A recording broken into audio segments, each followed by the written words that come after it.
About 5 years back, when it was my father's birthday, I went to an orphanage to distribute sweets.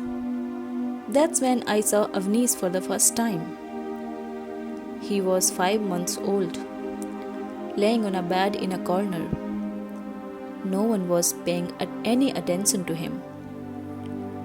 I couldn't help myself, so I went and picked him up. He laughed, and we just clicked. I asked the warden what was going to happen to these kids. He said that all but Avnish would get adopted because Avnish was mad, had Down syndrome, and was going to die in few years anyway. When I went home that night, I couldn't stop thinking about him, about how he had been alone the whole night and was just left to die. So I went back to the orphanage and asked if they allow me to adopt Avnish. They laughed and said that a bachelor younger than 30 had no right to adopt. I did not know what to do, but I knew I couldn't give up.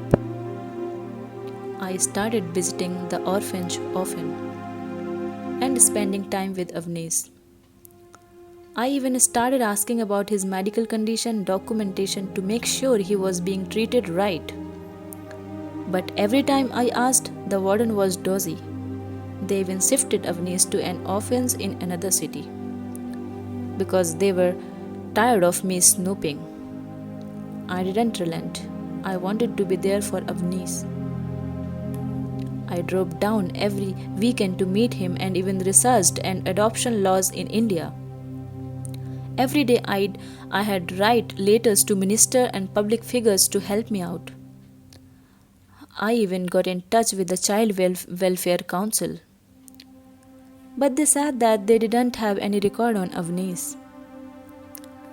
I realized that there were many undocumented kids at the orphanage. Something was fishy. A lot of these kids were disappearing, and I suspected they were victims of child trafficking and organ selling. I didn't want Avnish or any other kid to have that fate. So I started going to the police and filing petition to bring the truth out. I began getting calls from people telling me to stay out of the matter or something would happen to me. Finally, my breakthrough came when the welfare minister responded and said that she would help me out. That expedited everything, and soon that orphan was exposed and banned. After 11 months, I was finally given Avnish custody and all the other kids were saved and sent to a better home. It was the happiest moment of my life. I lived alone, so I baby-proofed my house, spent nights understanding how to change diapers and how to take care of Down syndrome babies. And the day Avnish came home, it was like sunshine walked into my life. I wouldn't be spending another night worrying about him because he was just right next to me.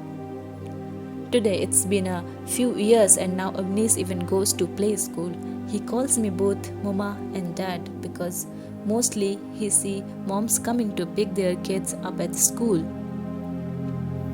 When I go to work, he stays at daycare and at night we play and read. He is the best thing that's happened to me. He is my world. He is my son, and together we are going to make this life a very special one.